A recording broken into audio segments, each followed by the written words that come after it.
Right, back live here, doing Focus, and thanks for staying on. It's time for this comments now by ANC President Cyril Ramaphosa. He has warned party supporters and others, I suppose, who voted sympathizers of the ANC that social grants and the National Student Financial Aid Scheme might be at risk if the party doesn't stay in government. He was speaking at the cake-cutting ceremony in Mpumalanga to celebrate the party's 112th birthday. Political analyst Professor Duvenhage joins us now for more on that. Prof, good to have you, and thank you very much for your time. Is this just political speak of the president?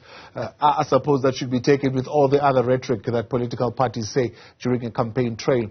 Or is there something deliberately being done mischievously by the president in his utterances? Well, Tabo, in order to answer you, we need to look at a number of background perspectives. The first one is that the number of people receiving grants over the last decade or two increased in a dramatic way. And there's no doubt that this is a mechanism used by the ANC government in order to ensure support. And if we look at the figures at the moment, about between 19 and 20 million people in many categories, older person, child support, war veterans, etc., are receiving social grants. But then there's also this the COVID grant for another about 10 million. So at the moment, between 27 and 28 million people are receiving the one or other form of social grant. Now, if you look at the total of our population, you will find that about 47% of people in South Africa are currently dependent on social grants, and they will definitely be concerned by losing their grants. Yeah. But the big problem on the other side is, can the government continue supporting these grants? Yeah. At the moment, the economy is not growing, the number of people that are unemployed increased regularly, so there are major economic and financial challenges. But I have no doubt that Mr. Ramaphosa is using this as a mechanism to persuade people to vote for the ANC in government.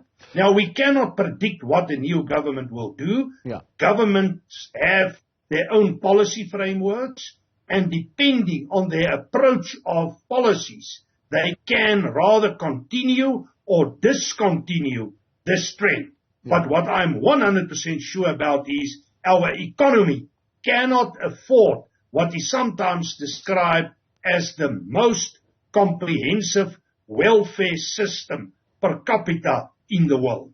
We'll talk a little bit about the reforms to the system, but let's talk about what you've just mentioned now. I mean, we can slightly give somewhat of a prediction based on what, for example, a party like the Democratic Alliance has said on social grants. They have, in fact, up on their website, their social development policy campaign and what they plan to do with it. We can also hear a little bit of undertones from the economic freedom fighters, in fact, about their views on social grants and how extensively more they think that the social grants should actually go. But is it likely going to be a massive change, in your view, if we have a non-ANC-led administration in power to the social grant system? In other words, is there an alternative that is being presented out there? I think the majority of parties to the center and to the left has a strong social democratic and developmental orientation. So I have no doubt that there will be some sort of support for the poor people and for certain categories. But I think the difference will probably be, let's take the Democratic Alliance versus the ANC. It will be a difference in the manner in which the DA is managing the Western Cape in comparison to how the ANC is managing provinces like Gauteng, the Eastern Cape, Limpopo, etc. And what is interesting and we have seen recent statistics that in the DA-run provinces, there is a lot of job creation. While in my own province, we have recently seen a statistic, and that's Northwest Province, coming out indicating that more than 50% of the population in this province are unemployed. So it's not always the policy changes that is important. It's also the way you are implementing it.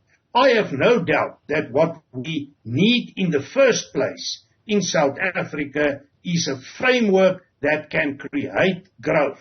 And one of the big obstacles at the moment is the high levels of over-regulation of our economy through a number of legislations, including the B legislations and many other controversial legislations. And I think that a party like the DA will do away with that. But when it comes to parties like, for example, the EFF, they will follow a different approach. Maybe they will even go the way of nationalization of the economy in a more comprehensive way than is currently the case with the ANC. So would it be worthwhile for any party at this particular point to review the design and the fiscal condition of the social security system? For example, the DA, as you put it, they say they will increase child support grant, but that's pretty much where they stop in terms of the grants. For the elderly, for example, they would push for something like an automatic enrollment of employees in a pension fund scheme. They would push for cash transfers for the unemployed graduates for basic services. They would push for lower costs of food, in other words, tax less food. They would push for the poor having quality basic healthcare services, so a particular segment of society having universal healthcare system. They would push for programs that would reduce teenage pregnancy, fatherhood programs, a national plan to tackle homelessness. Those are the type of things that they would push for. Economic freedom fighters, we've heard, for example, their leader saying when they are in power, people who are on social grants, for example, should not be paying for rates and services at municipal level. Local municipalities must have a list of those people and give them free benefits. You hear them talking about people on social grants must get straight access to university and free education. So that gives you a sense of where would those parties put this social security system. Would it be worthwhile for them to tinker with the system in such a way as far as the voter perception is concerned? Well, Tabo, I think we are very close to an election, probably about 5 months down towards an election. And at the moment, people and political parties, leadership would like to convince the voters about the best policies available. And it's very easy to follow a populist approach, telling the voters that you will give them A, B, C, and D. But at the end of the day, you need to deliver. And if we look back in history and we look at the promises made by the ANC before the 2019 election, and you look at the current state of affairs, we can, with strong arguments, argue that the situation in most cases is worse than was the case in 2019. The point I like to make, it is easy to give people, everyone access to health, no one pay for electricity. But at the end of the day, you have a budget and you need to make things work within the context of the budget. And we just cannot afford what people are presenting in the political environment at the moment. And that is my big concern. At the moment, about 80% of our municipalities are facing economic and financial challenges. We know what is the level of service delivery. We know what is going on with Eskom. The problem is we cannot keep the status quo in place at the moment. So I don't think the economy is going to give us room to give big things to the voters. In fact, the opposite is true. My take on the situation is, At this point in time, we need strong and firm decisions to change the course of the economy. And currently, our policy frameworks and what is happening in the broader political environment, patterns of instability, etc., is not constructive in terms of patterns of growth and development. And at the end of the day, people are losing jobs. Just one statistic. 2 years ago, we had 7.4 million taxpayers. That is out of more than 60 million people.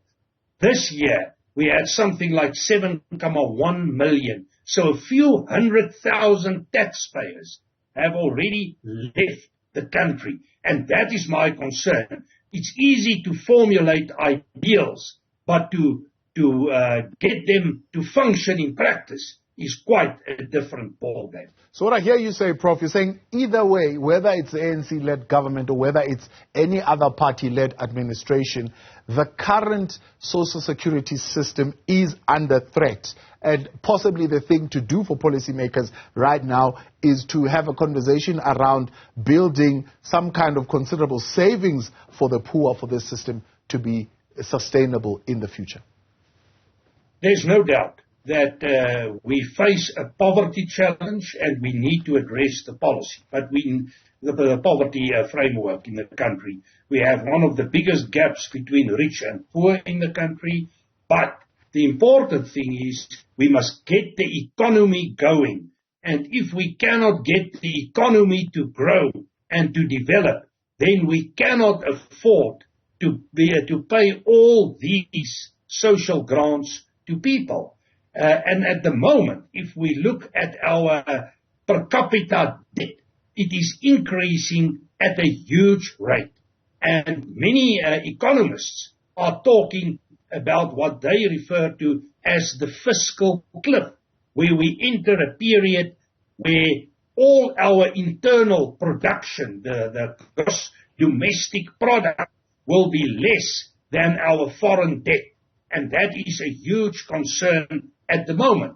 And I don't think that policymakers will have the luxury just to continue in terms of progressive and idealist policy frameworks.